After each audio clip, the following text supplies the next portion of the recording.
Welcome to Discover Indie Film. I am Jeff Howard, and this is really fun for me. I've got filmmaker Chris Browne with me. Hey, Chris. Hey, Jeff. I didn't warn you that I was going to say hi early. I should have warned you. I like to say hi so the intro doesn't sound like a monologue, even though it's totally a monologue. But hey, Chris Browne is here, and I met Chris at Film Invasion Los Angeles 2023 because his film Pleroma was an official selection. And by the way, cursing is allowed. It's a fucking kick-ass movie. It's just such a good sci-fi short. In fact, it won Outstanding Short Film Sci-Fi, the Filmmakers Award. It also won the Filmmakers Award for Outstanding Screenplay Sci-Fi.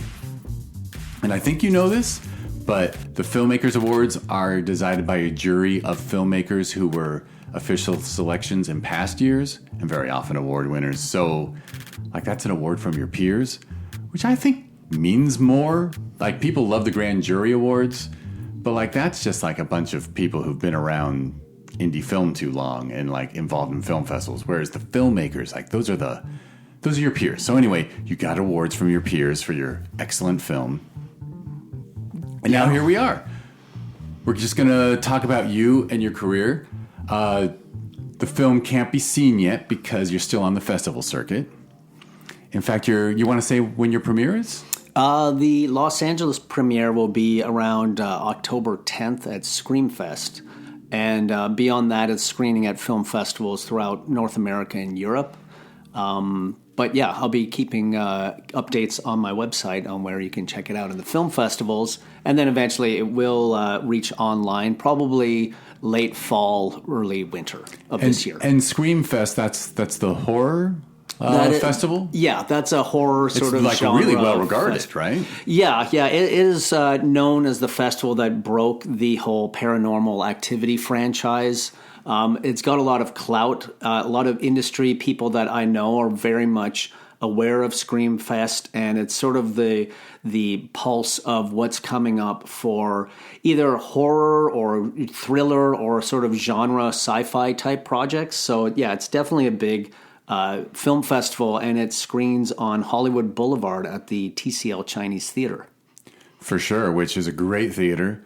Almost as good as Lux Cinemas in Glendale, but it doesn't have leather recliners. And it doesn't have food that you can order to your seat. Food you can order. I am now. That's definitely not a humble brag. That's just a straight out brag about the Film Invasion LA theater that we're finally in a fantastic theater. But I would agree with that. It is an incredible theater, and it was an amazing experience screening there.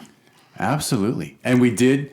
To honor the fact that Screamfest is going to do your LA premiere, we did honor it and just show your trailer.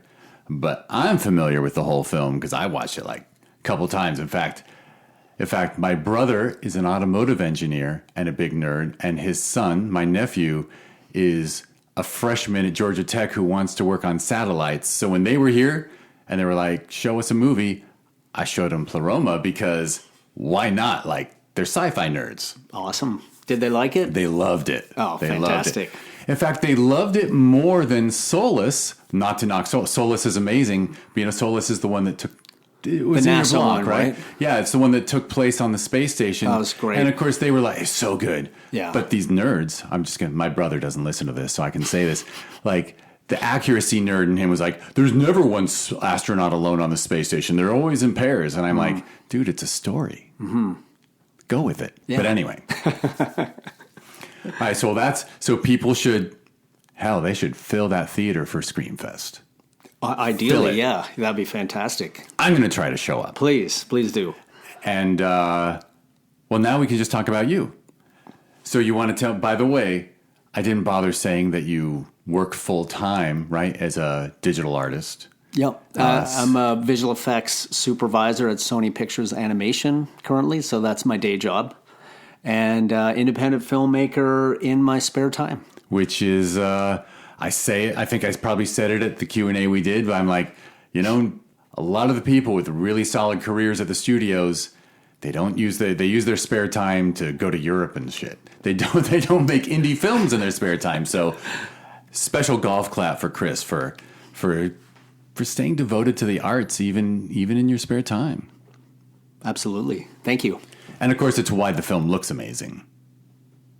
So you want to just start, when did you first get into, did you get interested in film first and then VFX, or were you always like really fascinated with VFX, or what's your creative story? When did it start? I would basically, they happened simultaneously. I was super interested in filmmaking, even from as long as I could remember. I would probably say grade 3.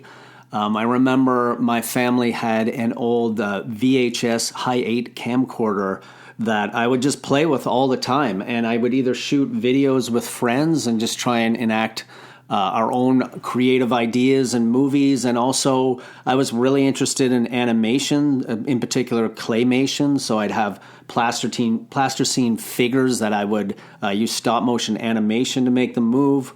Then eventually, as our computers became more advanced, I started playing with animation on computer and trying to marry that with the live action footage we were shooting. And it just kind of evolved into being sort of like anything I can get my hands on to depict some kind of very creative or interesting ideas that I might come up with by using whatever means possible. And often that was either visual effects or practical effects. And you said the words grade 3. You're from Canada, yeah? Yes. That's the Canada indication, grade 3 instead of third grade. Where'd you grow up in Canada? Just in a small town just north of Toronto. It's called Aurora, Ontario.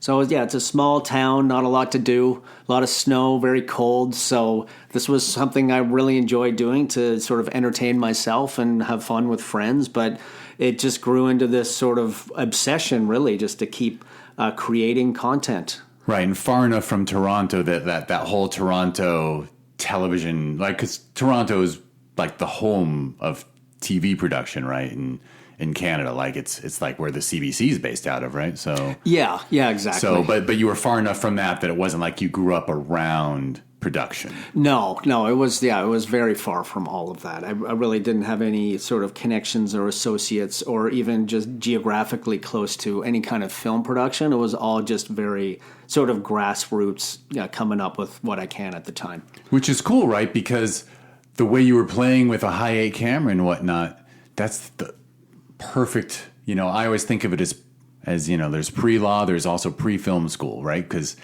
you're learning how editing works. You might probably did some editing in camera and whatnot. Oh, completely. I mean, this was pretty primitive equipment back then. So I would do very rough editing where I would string 2 VCRs together and I would hit pause and record and try and just, do different editing and cuts while simultaneously playing a stereo in the background with music to try and put a soundtrack along with it. But yeah, it was very much a experimental ground for just seeing how footage worked together, how storytelling worked, and how mood and setting ambience would work in telling these sort of ideas that we had. And not to skip to the end, but I can't help but notice that, like, you were a bit of a one-person band, right? Making Pleroma, like you just dove in and did everything yourself. And it sounds like as a kid, you like dove in and just did everything yourself. You were like trying to problem solve everything, problem solve soundtrack, problem solve editing. You were just creating it from whole cloth. Is that the right way to say it? But like basically doing everything I could. I mean, I'd have a couple friends over, so there'd be 3 of us. So not only would we have to come up with stories that only involved 2 people on camera, but also just coming up with ideas to make these sci-fi stories. So I'd either build model spacecrafts and fly them on a fishing line, or I'd have firecrackers go off for explosions, or creature puppets and that kind of thing. So pretty much like anything we can get our hands on to put in front of the camera, I would be working with.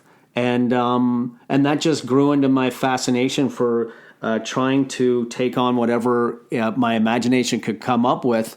And of course, CGI and visual effects was definitely the tool to take that a whole step further. And that ended up being my entire career this far. And did you discover that in high school or university? Yeah, I would say in high school I started dabbling with it. Definitely, it was very rudimentary at the time. But I definitely started. But when I went to business school, actually, university, and I got my Bachelor of Commerce degree. But while I was in school, I would get a little bit better film equipment, a little bit more into the CGI visual effects. Again, entirely self-taught. I would be recruiting friends from class to make more sophisticated movies now, and still just continuing with that sort of one-man band to try and make these projects. And then we even had screenings at the school. I mean, it was funny because it was not the furthest thing away from a arts program, but somehow I was able to pull people together and make these productions and have screenings, and it was a great time. Again, just an amazing time to explore and to experiment. I can't help but observe. Well, first, a couple observations. First, how cool that you obviously had a practical mind to get a business degree instead of an arts degree. But while you're in a business program, I bet it's a lot easier to get business people interested in an arts thing than go to art school and say, hey, let's have a little seminar about the stock market. I'm not sure it would work the other way. Yeah, absolutely. No, that's a great way to look at it. But yeah, no, definitely easy to recruit people who are interested in being part of a film production, for sure. Very cool. And did the business classes ever, and the commerce stuff, did that help you in film in a way too? Yeah, totally. It's really interesting because when I was in business school, like I said, I was making these projects in my spare time. So evening and lunches, and I always kind of fantasized like, what would it be like if I can just do this all the time and not have to worry about taking finance or marketing, although I was really interested in the marketing part. But then eventually, after I got my commerce degree, I had built up this portfolio of these projects that I had worked on, and I took it to an animation school, and they said, look, based on the work that you have, you're so far along, you actually only need to go to our school for 6 months to earn your animation degree, whereas typically it'd be an 18-month program at least. So they said, come in, you go for 6 months, brush up on your skills, learn from the professors we have here, and then you're good. So that's basically what I did. But to answer your question about the commerce degree, I did eventually start up my own business for visual effects. It was a small boutique shop. It had about 40 artists. We were in downtown Vancouver, Canada. We had an entire floor in a financial district. And we did a ton of business over 9 years. And so there I got to have my hands in both the business world as well as the animation, visual effects, and filmmaking. I mean, I realize in the VFX world, a studio of 40 artists is, in air quotes, small, but that's a big business for an individual to run. I mean, most people don't have 40 people working under them and managing all that. It was a huge undertaking, and we had, and it was very intimidating too. We had projects that were, $1 million plus in budget, and we would have to find a way to pull these off, and it was extremely demanding. It was all for broadcast television, and I was not only managing the business, the clients, but I was also building the visual effects pipeline, managing and critiquing the artist's work. So it was a humongous undertaking, and I was only 24 at the time, and it was a lot to take on. But yeah, we made it work, like I said, for 9 years, and it was an incredible experience, and I was able to grow as an artist, as a technical artist as well, and also someone who can work with clients and executives and plan projects and budget projects as well. So it's kind of all of the above. Yeah, I mean, I know you as a humble person, and you handle compliments nicely, but I know you don't soak them up. But I mean, that's I almost want to use the word prodigy. Like you clearly, your passion for it plus your ability, like you had both. And so whether it was that graduate school of animation or setting up this business, like this combination, like you're kind of special. Like this, I'm coming out and calling you special because like a lot of people have the passion, but they don't have the competence, you have the competence, you have the business mind, you have the art side handled. I mean, that's a very unique story, and it's got to make a lot of people fucking jealous. Thanks, I really appreciate it. I think it was just kind of like what I was doing. And I didn't know everything going in, of course, how could you? But you figure it out. So you put yourself in these situations and you just rely on the fact that in hard work, lots of research, you can find a way to make these things happen. So Sure. Should I ask if there was any like particularly fun or important projects that your shop did? yeah, I mean, honestly, we had a blast with this company. I had a business partner.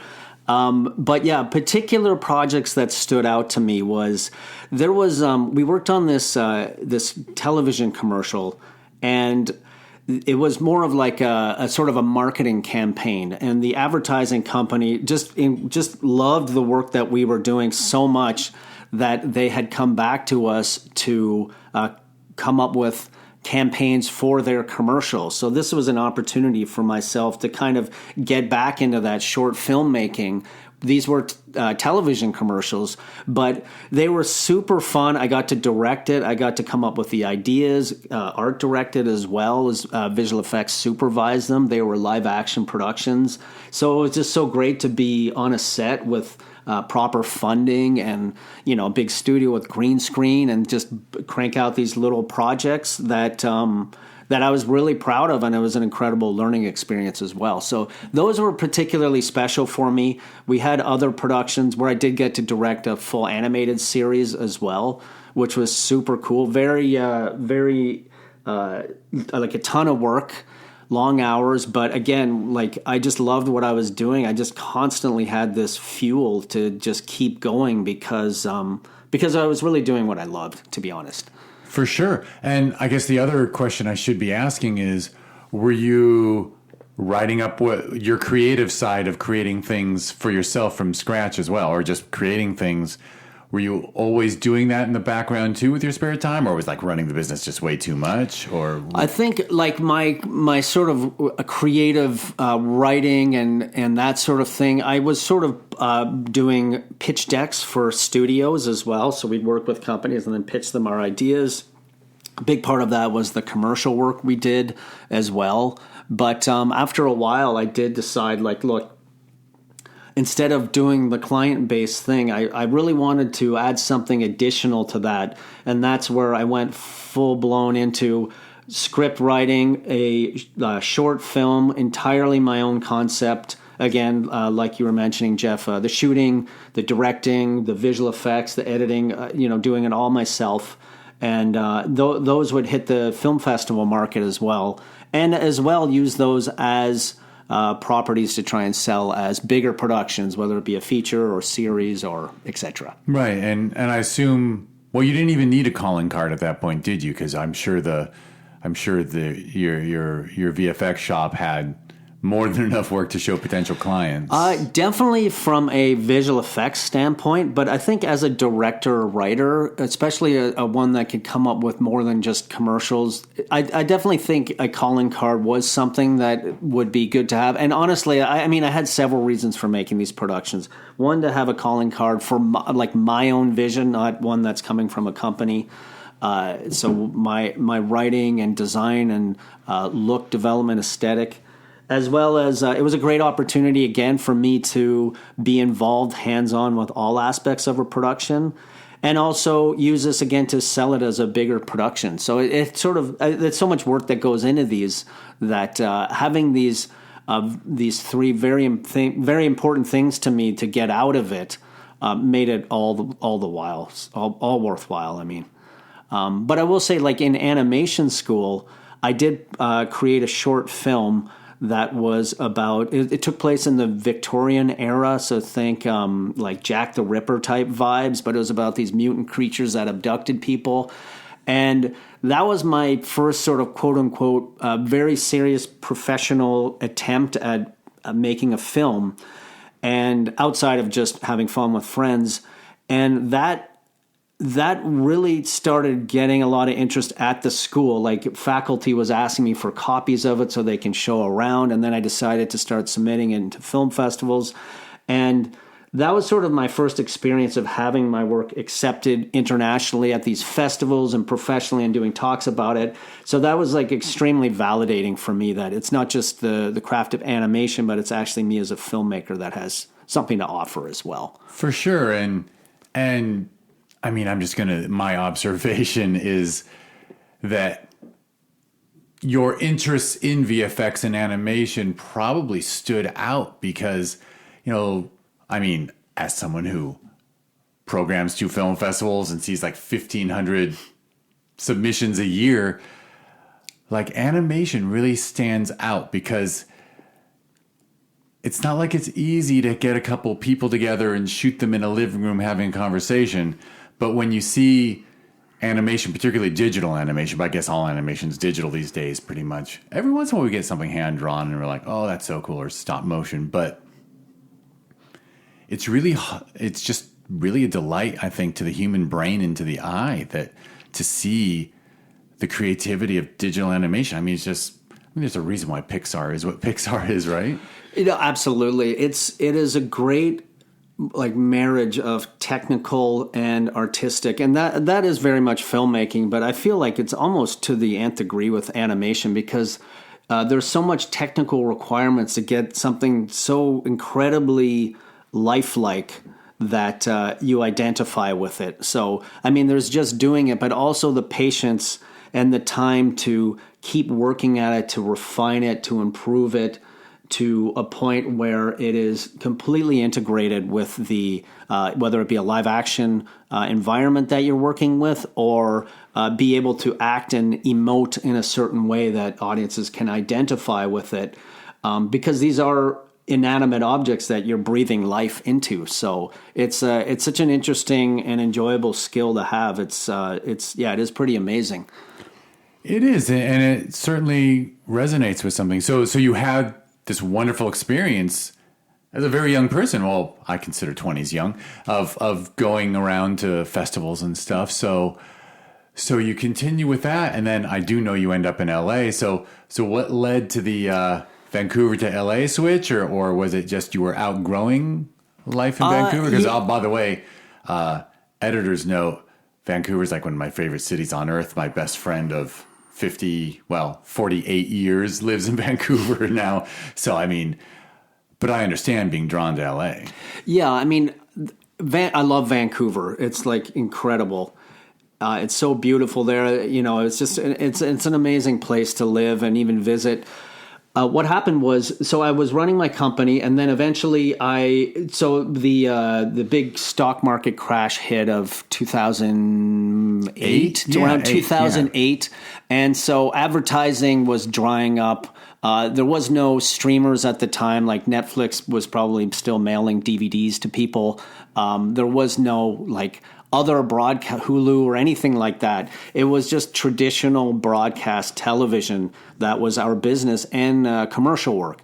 So that stuff completely dried up, and we were kind of wondering what to do next. Did we just hold on or what? So at the time, I got an incredible offer by one of the biggest animation studios in Canada called Bardell Entertainment. They offered me the position to oversee 2 of their biggest franchise shows, which is Teenage Mutant Ninja Turtles, the animated series, and Monsters vs. Aliens.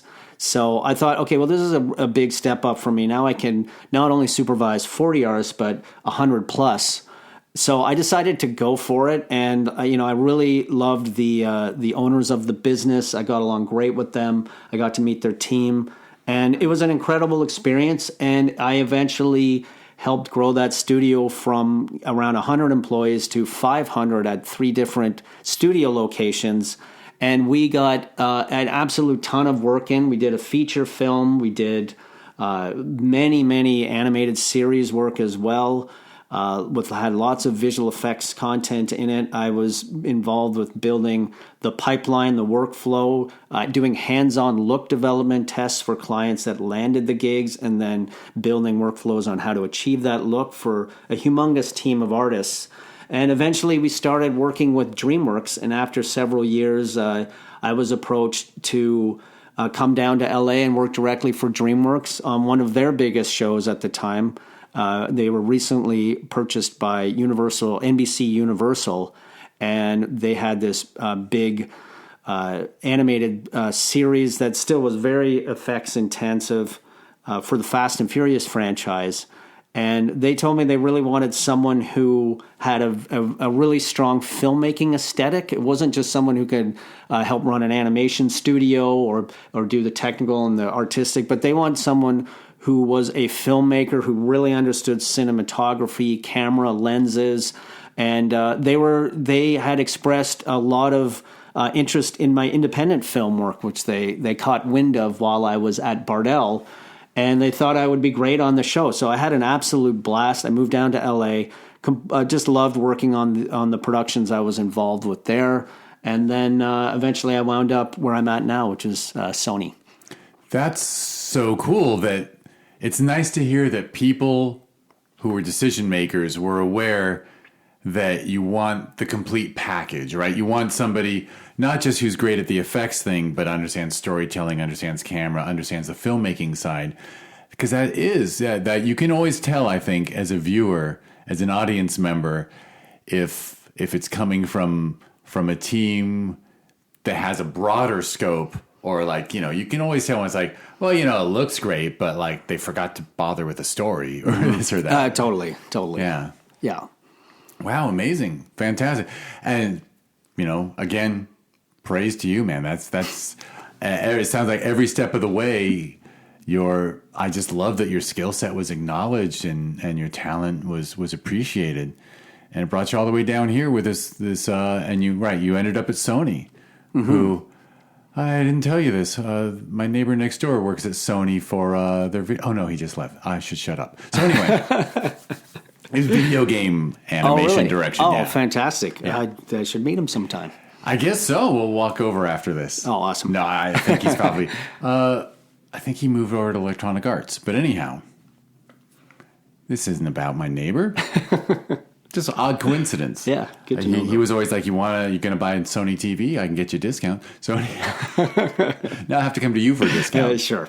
But cool. And during that whole time that you went to, over to the company that did Ninja Turtles and then over to DreamWorks and then on to Sony, was there time for your own projects or were they sort of on hold for a while? Because it sounds pretty intensive. Yeah, it was very intensive. I did have time to do my own projects. Again, evenings and weekends, I was able to pull off a couple of live action VFX heavy short films.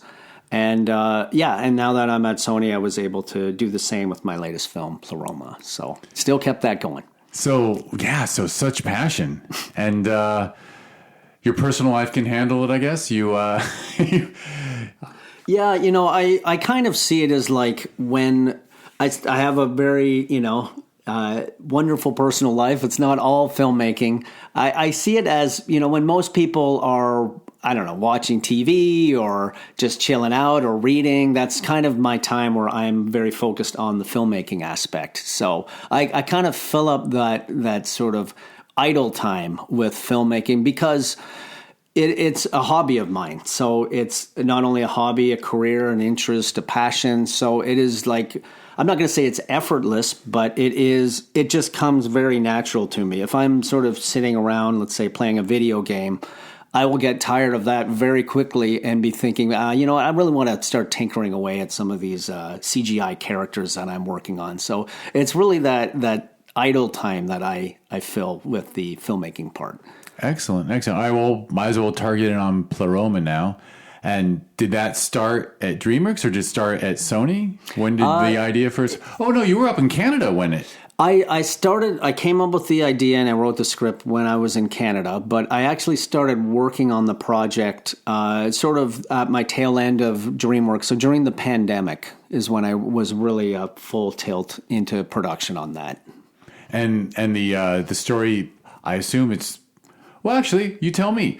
Right? Normally someone just sits down and writes a script, but you're a VFX, you're an artist as well. So do you start with some visuals? Do you start with story? Yeah, that's a really good question. It's kind of a hodgepodge of everything. I think I probably did start with visuals. I knew I wanted to tell a film about AI and robotics and have a very, very grounded, real, like present day sci-fi element to it. So I wanted the robots to mimic what you see in those Boston Dynamic videos and what you see coming out of DARPA. So I knew that was the vibe that I wanted, and I knew that I wanted to be able to work on, have it be a thrilling, epic kind of feeling, but also work on some much deeper levels as well, as all good science fiction films and content do. So, I mean, that was my initial sort of vibe that I was going for, but the story just evolved out of that, really. Right. So you visualize the robots in a way in different generations of robot sophistication, and then you thought of a way for them to go at each other. Yeah, exactly. And they go at each other wonderfully. And now this is very funny because it occurred to me when I knew you were coming over this podcast. I'm like, you know what? I did not ask Chris at the Q&A at the theater where the title came from. I didn't ask you that. Yes. Okay, so that's a good question. So Pleroma means to have the powers of a god.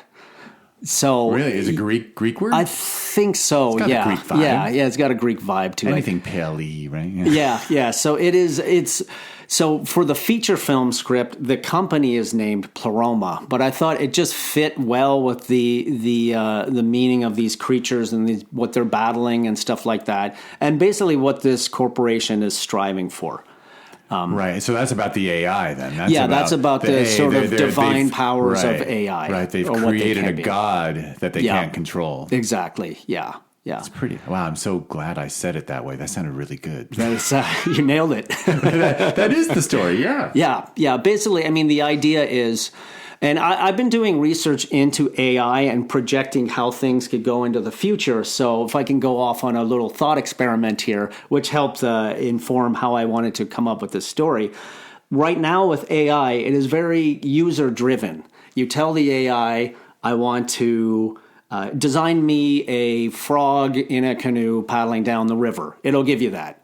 Or you say, write me a online article about, I don't know, cosmetics, and it'll do that. Where I see AI going is not specific at all. It would be like you ask the AI, I want to start a company in cosmetics directed at teenage girls. I want it to be an e-commerce business. Go. The AI will build the website. It'll design all of the artwork. It'll design the ad campaigns. It'll design social media posts, interaction with social media. It'll also interact with client orders and e-commerce. And the human just prompts the company and checks their bank account as the money comes in. And of course, what this will do to society is anyone's guess. But the advancement that is happening is going in that direction. So what I was thinking is, okay, well then in this scenario, where are the humans? What are they doing? Well, let's say this is a corporation. The board of directors are the ones who come up with the prompt. The COO, Chief Operating Officer, or CEO, is the AI. And the humans are people who do what robotics can't currently do. So if you order a product, you still need someone to put it in the mail. You still need someone to drive over and deliver it. Sure, there are automated vehicles and stuff like that. But the robots aren't quite there that it'll like show up at your door with a package that it made. You know, maybe there's like a little bot that can deliver a pizza or whatever. But there's still like a lot of manual tasks that robotics cannot do. So the humans are doing that. So in this story, Pleroma, the humans are the low-level workers, and the high-level executives is an AI, a superintelligence. So if you take this many steps further, let's say that the CEO, who's making the decisions of what the company does, is doing things that people don't even understand at this point. They build this little part here. Well, that fits over in this little part here, and this division does that. No one really understands what it's doing, but they don't care because the money's pouring in. And you've got these board of directors who are shareholders who, just want the workers to fulfill the demands of the AI. So then you have a situation where they don't understand, but this AI is a super intelligence. So imagine Einstein, 500,000 times even smarter. They worship it like a god. How could they know what to do? It's the AI that knows infinitely more than them, and it's not biased, it's not greedy, it's just fulfilling what the shareholders are asking it to do. So then with the story, eventually the AI is convincing the workers to piece together robotics that can replace the humans, and there's a whole, everything sort of runs amok from there. And it sounds like a big downer, but the feature film script and even the short film touches on this, that you can always turn a negative into a positive, and that everyone has value. And this is a key component in the feature script. Even the homeless guy on the street who has a disability has value to add to this world, to this situation. And in fact, it's even those people that end up saving the day. Right. So even though there's a doomsday element to the story, which we've had in other stories, yeah, I think it is fairly original. It's an original take to actually come around and say, but this is how it can all work with humans included. Because, it's very funny. I always, whenever, I'm forgetting the name of the Terminator company, but whenever... Skynet? Yeah. Whenever people throw on Skynet, I'm like, why would the AI care about killing all the humans? Yeah. Like it's just dramatic, but it's not actually logical, especially because they're...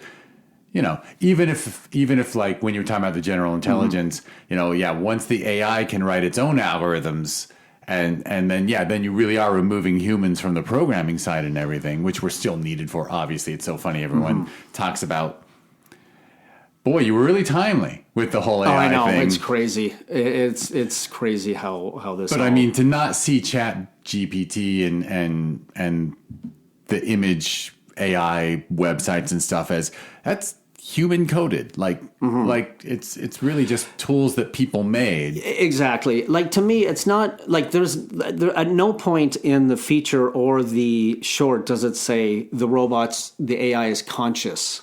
They're just hyper intelligent algorithms that are fulfilling requests from humans. So let's say you have this massive corporation that humans are prompting it to do certain things. There will be laws and rules in place about AI, but that doesn't necessarily mean everyone's going to follow them. So it's a scenario where you have a shady company who's willing to cut corners, who are prioritizing profits, and it's their vision that causes catastrophe. Not the robots are fulfilling an order, but they are doing it in a way that the humans don't understand. So they're being irresponsible about it. That sort of creates this disaster in the film.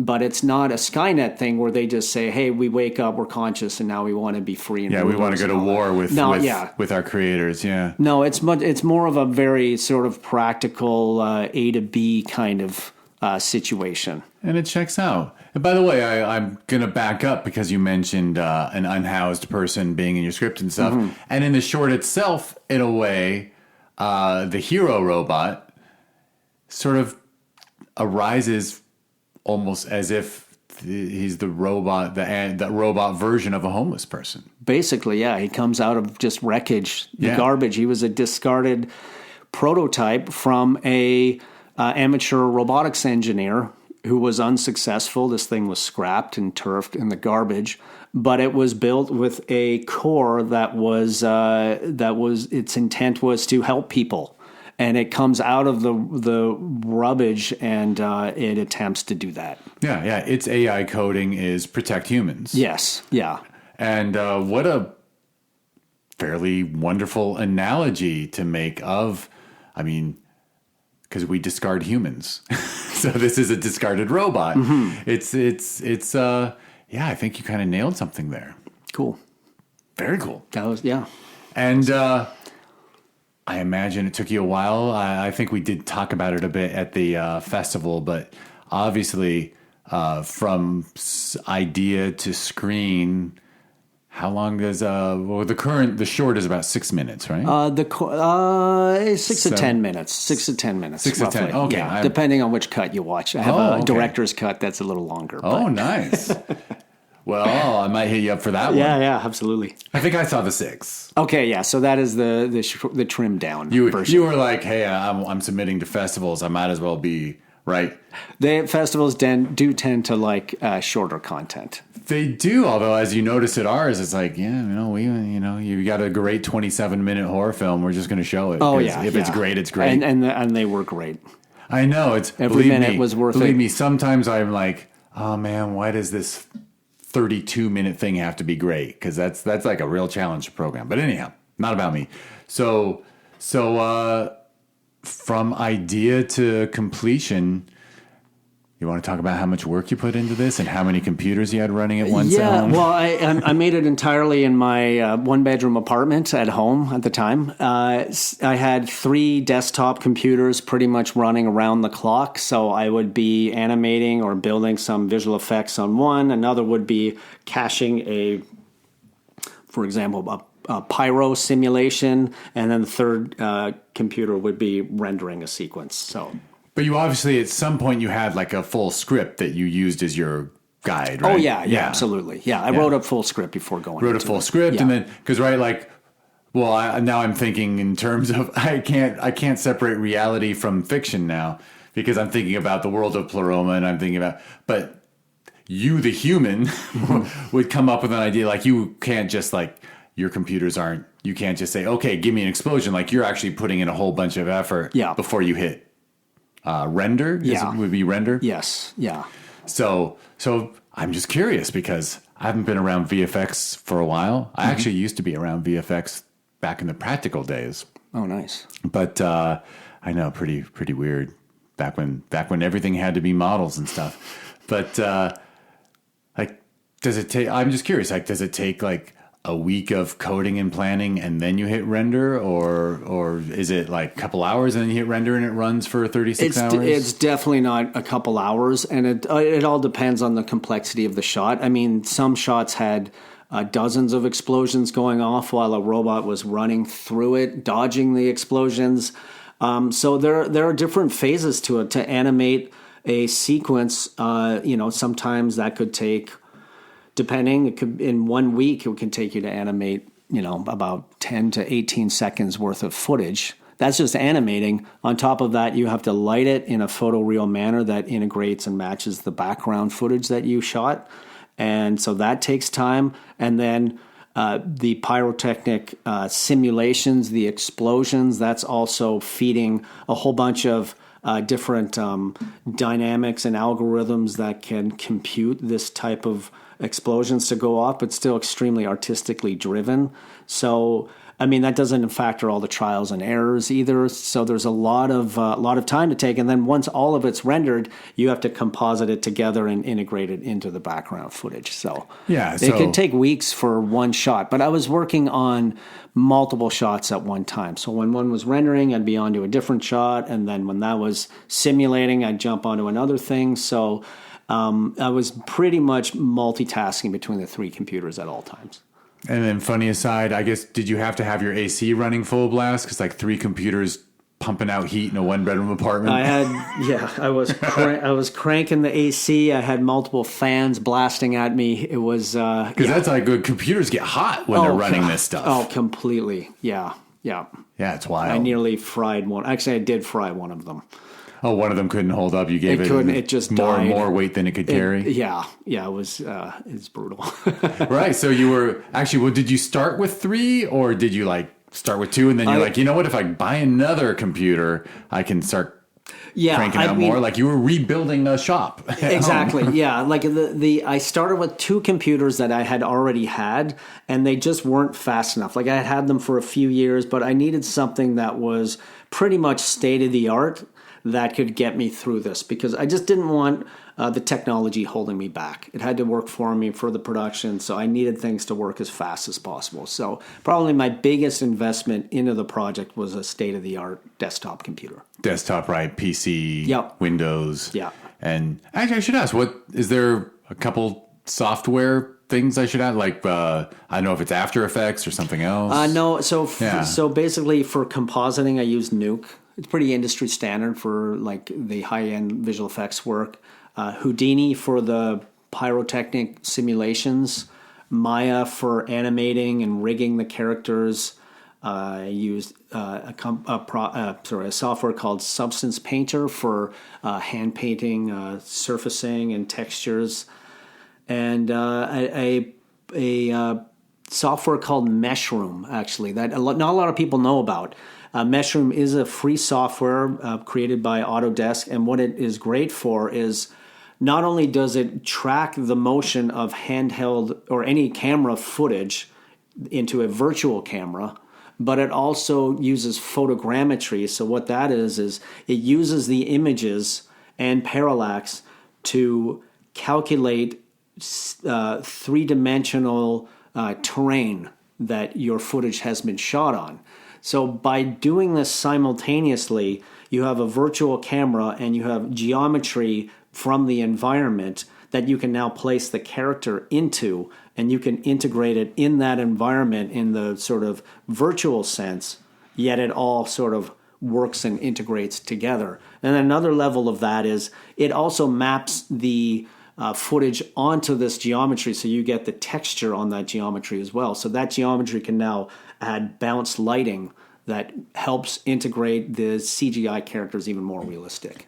I mean, I throw around the term world building a lot when talking to people who just in their mind create a world on the page. Mm-hmm. But I mean, this is pure world building on the virtual level. 100%. It's like we're talking virtual sets. So you are building a three-dimensional world, so to speak, or set or environment that you can put a virtual camera in and frame it however you want. Now, if you're matching it to a backplate, obviously you have to frame it exactly as the footage was shot.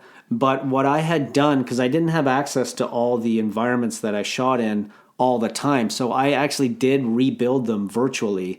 So they rendered themselves as photorealistic backgrounds that I can then restage the camera, put the CGI characters there, and create entirely new shots and sequences just at my computer. Yeah, but actually, like you didn't mention the lab up in Canada where you got to shoot. Oh, right. Yeah, exactly. Yeah. So I had shot the most, if not all, the interiors at a particle nuclear physics laboratory. So it's the Particle Nuclear Physics Laboratory of Canada. It's called Triumph. And the interior of this laboratory is massive. And it is filled with particle accelerators and the most unbelievable technological machinery that I've ever seen. And you've got, it looks like someone's came in and built the most amazing sci-fi set ever, but it's all real. And there are scientists and lab coats working there, and there's dry ice. Like, it looks like someone put a fog machine in there, but it's actually real. And I mean, you just point a camera around there and you feel like you're in a sci-fi film set.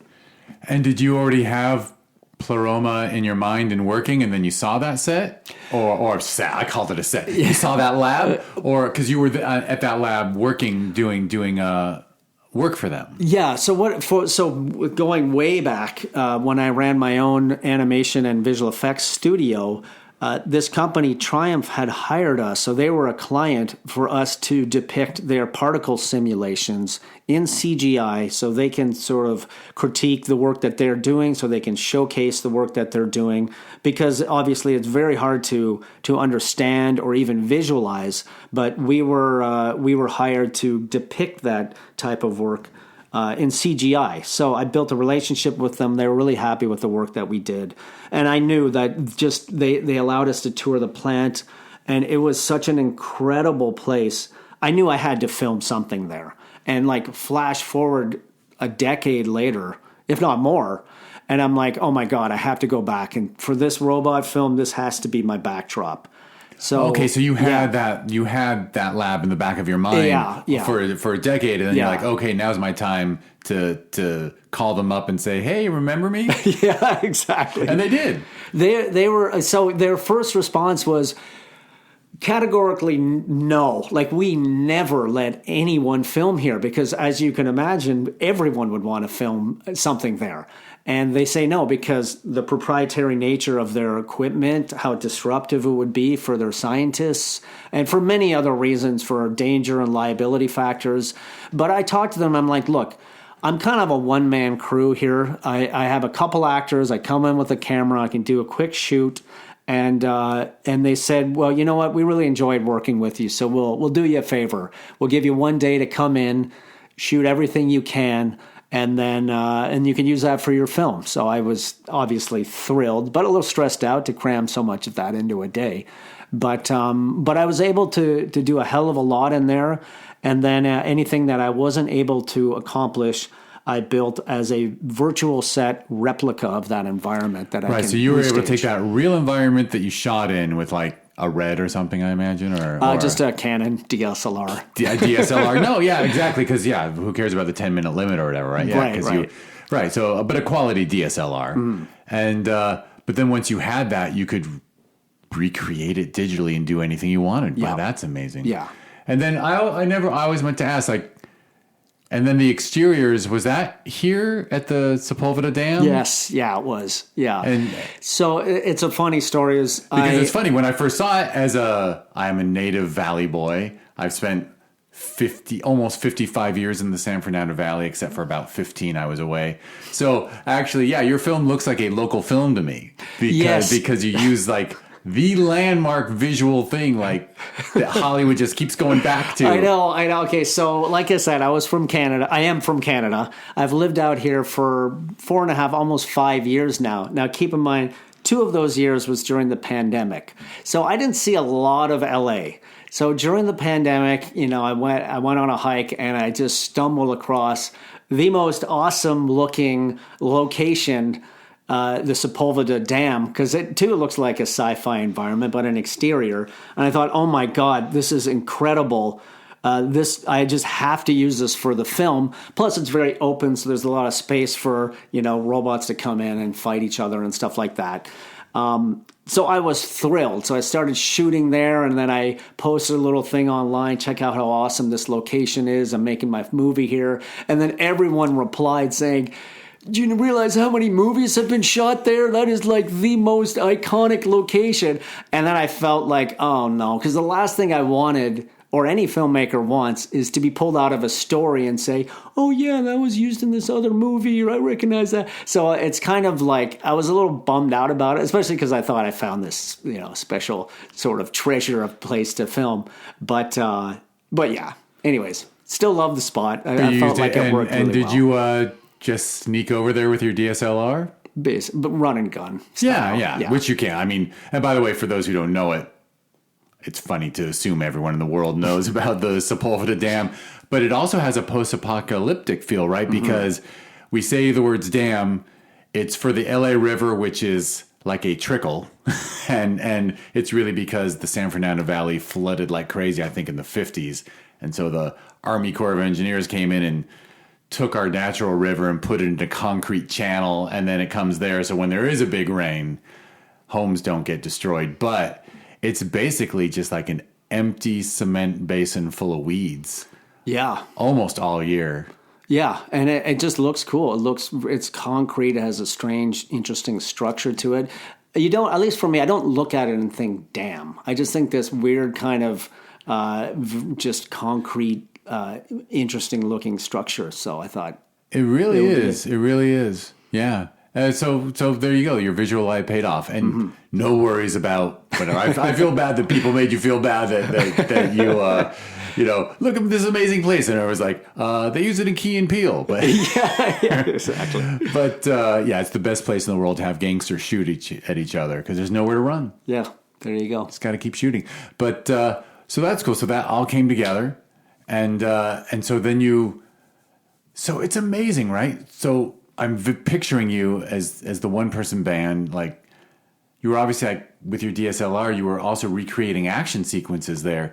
So are you just, like, running? Or are you on rollerblades? Like, how are you, right? Because your camera's moving pretty fast to keep up with your actors who are virtual. Yes. Yeah. So what I did, I had the Ronin M camera gimbal. So it's a camera stabilizer. So you can pretty much get a lot of really nice, smooth movements with it. So yeah, I would be running all over the place with the thing. I also used what's called a DJI Osmo Pocket Cam. So it's this little camera that can fit in your pocket, and it actually has a handle and a gimbal mount built into it. So what you can do with it is it's very small and light. So you can attach it to the end of a monopod, so a long pole, and then you can remote it to your cell phone. So your cell phone is not only a viewfinder for this camera, so you can see what you're filming, but you can also pan and tilt the gimbal with it from your phone. So if you hold this pole really high up in the air, you get this crazy sort of bird's eye view, and then you can see and control the framing. And then also you could hold it really low to the ground and just run with the thing. So, I mean, these robots came in all sizes. Some of them flew, some of them crawled on the ground, some of them were bipedal, human-like. And I was just able to achieve a humongous range of camera angles from just these few pieces of equipment. That's so cool. Funny, we joked about how this is an audio-only podcast. People would really enjoy, if this were on YouTube, watching your hand describe this stuff.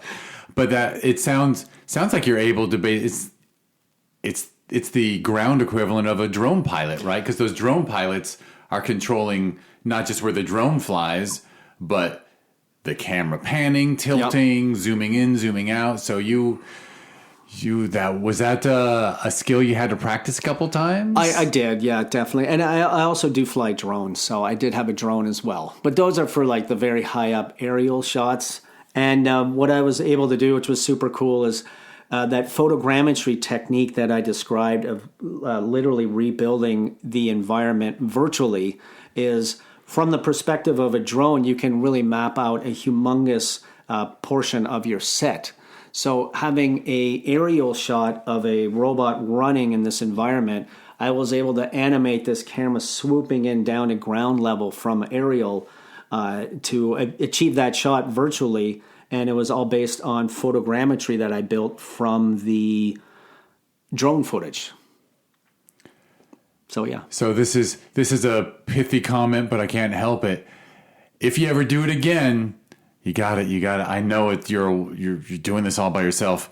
You got to have a friend come and shoot you doing it, because that would have been the coolest behind the scenes stuff ever. Watching someone just run around by himself with this cool equipment in this totally. basin, like, that would be so cool. It would also look a little ridiculous because 90% of the time there was no actors in the frame. Yeah, so exactly. it looks like just I'm running filming around nothing. alone. But that would be, to see that and then see the completed shot would be so cool.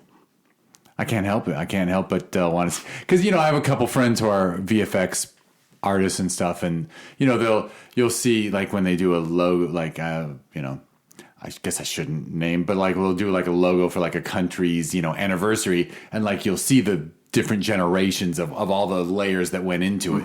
Would have been so cool to like see you do that, and then see your footage, and then see your footage with the basic, and then see your footage with the completed. Like, it would just be, I think it's endlessly fascinating. I do have a VFX breakdown that does have that kind of thing. You don't see me filming, but you see the plate before the effects was added, and then the different layers to it. So like I was mentioning, a shot with the robot and explosions going off, or multiple robots. There's a lot of layers involved to achieve that. So that's a link I could share later.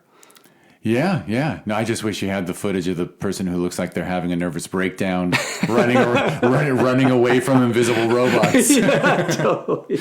But also flying a drone. I mean, it's all cool. Yeah. And yeah, man. And if you, you just have so many different skills and so many different interests or such a complete involvement in every level of this. I'm sure people would hit you up all the time but you have a great job. So you got time for your job, and you got time for I'll just call it your art on your own. And I imagine friends come up to you and go, "Hey, will you?" You're like, "No, what do you think? You're going to invent a 36-hour day?" Yeah, no kidding. But people would be, desperate to work with you. Wow. I see big things for you. No, you're already there. No, there's a long way to go still, but thank you. Yeah. Well, is it the kind of thing where the Pleroma feature would be like taking a 6-month sabbatical or something? Like you can't do that in your spare time, can you? No, of course not. I would have to work all of that out. I mean, but that is the goal, so that would be something that I would have to plan for. So we'll see. Yeah, well, I'm rooting for you. Appreciate it.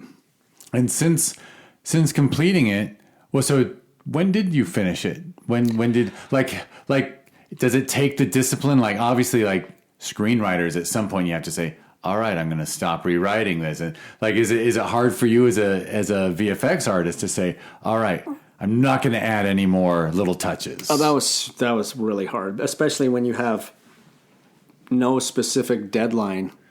So, yeah, and then I'm doing everything myself. Client. I'm doing everything myself, so I don't feel the burden of asking people for more. So, yeah, I mean, there was a point where I realized, like, every time I finish a shot, I come up with 2 more shots I want to add. So it was just felt like it was never ending. But finally I got to a point where I was actually like really satisfied. It wasn't like I felt like I cut it off. I just was like, okay, this actually feels like really good to me now. What I was envisioning, this is definitely hitting that.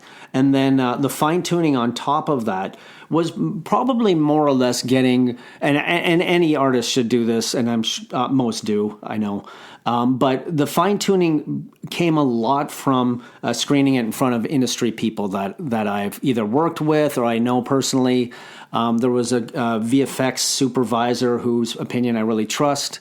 And he always has good feedback. The feedback, even though sometimes I hate hearing it because it adds so much work, it always makes the quality that much better. So I would go to this person for the feedback, and then I had a really good friend, or I have a really good friend who's an editor, and he would give me feedback on the editing. But sometimes he'd have actually really good insight on the how the VFX looked from a non-VFX person. He would just say, this doesn't feel right, or this doesn't look, and he just has an incredible eye for stuff. So I just really enjoyed bouncing ideas off them, getting that work in front of them. Also, I have a producer / actress star of the film who you met, Jeff. Kiana Alitaha is her name, and she was always at any given hour of the night ready to offer thoughts and opinions and feedback on the work, and she was always available to shoot. So if I needed to shoot something super early in the morning or late in the wee hours of the night, she was always up for it and very happy to do so. So it was just an incredible person to collaborate with, and just having great industry contacts to get feedback from. Yeah, and you utilized her on camera and behind the camera. Exactly, But she's the sole human who appears in the film. Yeah. And because she's wearing a wig in the film, yeah, I didn't recognize her when you brought her to the mixer. You're like, she's in the film. I'm like, oh, natural hair. I get it. The funny thing is she was in I made a previous film about alien abductions. So she was in that film as well. So I wanted her to look different so people weren't like, oh, you just work with the same actress all the time. But I'm willing to work with other actresses. But I just thought, and I think the wig just suited the environment and the style. I thought it was just a good look. Hey, I'm going to just say she's your Sigourney. Like exactly, right? like no one looks at James Cameron and goes, "You going to use Sigourney Weaver again?" Like, of course he's going to use Sigourney Weaver. Why wouldn't you freaking use Sigourney Weaver absolutely. if you got her, or if you could just text her and say, "Hey, I got another one for you." Yeah, 100%. Super, and I assume she was there with you and supported you the whole way, so she's obviously really proud of it too. Oh yeah, she's thrilled about the whole thing. Yeah, very cool.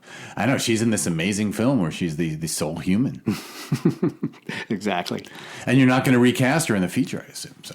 Oh, I definitely have her in the feature. Excellent. 100%. Yep. Excellent. Somewhere, definitely. You're not going to compromise on that. Yeah. Even if someone goes, here's a $250 million budget, but I'm not going to play that game. If someone says Scarlett Johansson is perfect for this particular role, sure, I'll consider it, but there'll be another role for Kiana for sure. There will be. And a significant one at that. There will be. That's right. And she'll hold her own with Scarlett. I'm sure. Absolutely. I'm sure. Cool. Well, now that it's it's on the circuit and you're doing your LA premiere, which is your hometown of 4.5 years. So it's, I don't know, probably doesn't feel like home yet. It's getting there. How many years were you in Vancouver? Oh, probably about 20, I would say. 20. Okay. Yeah. So like I was most the biggest of my chunk of your life. The biggest chunk of my life was Vancouver, for sure. Right. First 18 plus in Ontario, I guess. Well, first 5 technically in Montreal, Canada. Oh, Montreal. Yeah. Well, you have a very non-French name. That's true. But there are, whatever. I've good. You'll get a kick out of this as a Quebecois or whatever. I have friends who are married. They met here. They're both from Quebec, and she was English Jewish Quebec, and he was French Catholic Quebec. They met here, fell in love, and got married because they both missed Montreal. Huh. But they both said, "Oh no, if we'd met in Montreal, I would have been like, I'm not gonna date that English-speaking girl." And she was like, I wasn't going to hang out with a French guy. But then here they fell in love. That is hilarious. It is hilarious. If we'd stayed in Montreal, we would have avoided each other. Here we bonded over being from Montreal. Oh, wow. Fantastic. All right, so 5 years in Montreal, then small town outside of Toronto. Yep. Then Vancouver for 2 decades. So you must really love it. I did love it. Yeah. And the industry is great there. It's thriving for visual effects work and animation. It is a bit of a hub for that. For sure. No, and you were there during the glory days. Absolutely. Yeah. I mean, I guess the glory days haven't really ended, but yeah. I mean, I'm old enough to remember when it was a big deal that the X-Files and things were shot up there. And all of a sudden, American TV started abandoning. Not a lot of it, but a lot of it went up to Vancouver. Mm-hmm. And, I always joke with my friend, thanks to climate change, we'll have LA weather in Vancouver soon. And, and then I can move there for good because he won't let me visit during winter. It's funny when I moved down here and talking to other people in the industry, it's like, there's so much work up in Canada. Why would you come down here? But to be honest, I did have some great opportunities, but I also wanted to be where the source is. Where people envision these projects, they work with executives who take on these higher budget productions, and this is kind of where I really wanted to sort of grow. Well, and in spite of all the production in Vancouver, like you said, the decisions are here. It's still an LA based studio. Yeah, you can't, you couldn't have. DreamWorks doesn't have the positions there that they do here. Certainly not at the executive level and that kind of thing. So it was definitely an opportunity worth coming down for. No, and wow, this is an egotistical thing for a native Angelino to say, but now you're at the summit. Like there's no city to move to after LA. Yeah. Like this is it. As long as things stay the way they are. And I don't see the studios putting in the money to move all their headquarters somewhere else. Not the core. Definitely not. The core, I mean, there's so much. I'm just speculating, but there's so much infrastructure here. There's such a community here. That would be strange. Yeah, it'd be ridiculous. Yeah, there's satellites in Atlanta, here, there, and everywhere. But this is still the hub, rightfully the hub of the industry. It all started in, I guess, the 1920s or something. It was when they were like, "Hey, let's just move out to California where you can shoot year round. No reason to stay in New York." Mm-hmm. All right, cool. Well, anything else you want to add? Anything I left out? Or no, I just have to thank you. I had such an incredible time at Film Invasion LA. It's one of the most enjoyable experiences I've had at a film festival. I think you were an incredible film festival host, program director, all of the above. It was and meeting the other great cast of filmmakers to meet there, and the quality of their productions were extremely entertaining. I'm just happy to be involved. So thank you very much. Yeah, and you did what I love to see at a festival, which is you showed up, you came, you watched other things, you did that wonderful thing, right? I mean, I think most filmmakers not everyone's good about watching other people's blocks and features and things, but it's so great support another filmmaker and then walk up to them afterwards and say, hey, I really like that. Like some people are a little aloof about it, I think. And I think if you want to get the most out of a festival, you just have to walk up and tell people how good what they did was. Yeah, and supporting the other filmmakers is great, but there's also a very tangible benefit you get out of it from attending, because you see this cutting edge work that you would never see otherwise, and it's very original. It's stuff that is not typically produced, but it is stuff that should and will be picked up eventually. You meet filmmakers who are doing incredible work that are going other places in the industry, and you build your community, your networking, and you learn from their experiences as filmmakers. Talking to some of the filmmakers at Film Invasion LA, I learned that building or creating an awesome 20-minute movie in 3 days is possible with a great location and a few actors around, and they did a great job of it. So you just learn so many things, and you build your network. So many people say that I've heard who want to get in the industry, oh, it's all about who you know. And there is a truth to that, but it's also how much work are you willing to put in to get to know those people. So it can be about who you know. Of course, there's talent and hard work and all that involved, but to get to know those people, you have to put in the work. When I'm growing up in Ontario, way north of Toronto, I didn't know anyone in the film industry, but it's just constantly putting in the work, being very interested and attending film festivals and meeting people in the industry and picking their brains and putting the effort to get out and go is critical. So, and it's super fun. It's like some of the most enjoyable experiences you can have as a creative. So it is, and it's great for you as a creative, and it's great for film lovers. It's just great for. I admit it has really been. I've almost got like a decade of 2 festivals a year now, and it almost ruins my experience watching. Not to insult Hollywood stuff, but like the personal connection that filmmakers have to their work at the festival level and how much more passion's involved. I think, it makes it, I'm kind of addicted to it. Like I just really appreciate that kind of production, that kind of art versus, not that there isn't very commercial stuff at the festival level, but it's still coming from the right place, I feel. I mean, there's a big difference between the film that a filmmaker has in their heart and mind that they just have to get on screen, and, the thing where it's like, well, buddy cop comedies are selling pretty well. Let's whip one of those out and put these 2 actors in it, and okay, now we don't have an idea, but we know what movie we're making. Like, it just bothers me. No, absolutely. And there's so much out there that is remakes, spin-offs, sequels that, to see fresh content that is very original and well-made, well-produced,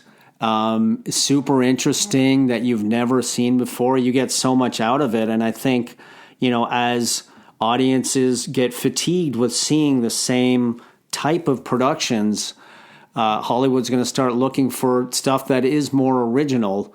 And these are the filmmakers that are coming up and creating this stuff and proving that they can not only do it on their own, but they'll probably do a pretty good job on it. So I think that things will start to take a shift in that direction. Agreed. And with the new world of tech we live in, that is, well, I mean, you and I are talking right now during a WGA/SAG/AFTRA strike over the really how technology is changing the way entertainment is distributed. Hopefully there are going to be ways for this quality stuff to get out to audiences, which is setting up my closer here. But do you want to mention websites or social media that people should follow if they want to stay up with you and your work? Yeah, definitely. My website is chrisbrowne.digital.com. So that's Chris Browne with an E at the end of Brown, digital.com. You can check that out. You can see samples of my work. You can see trailers. Some of the film festivals will be listed that it's screening at. You'll also get informed on when it will be released online. And you can check out some behind-the-scenes making of. There's a lot of visual effects and robots and all kinds of crazy stuff, so you can see what went into making that.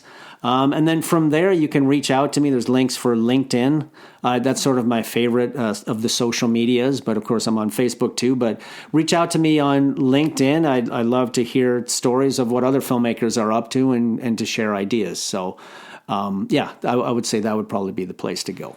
Excellent. I am so clueless on LinkedIn. I even asked my niece who's starting her senior year of college this week, and she's a business major, and she's like, "Hey, I had one of my classes, like my job was to do my LinkedIn page," and I'm like, "Oh, will you do mine? Because I think mine is an embarrassment." But anyhow, not about me. All right, so you just heard how to follow Chris, which means I am about to do my closing spiel, where I name all the social media and website stuff for the things that led to this podcast. But first, you're listening to the Discover Indie Film podcast.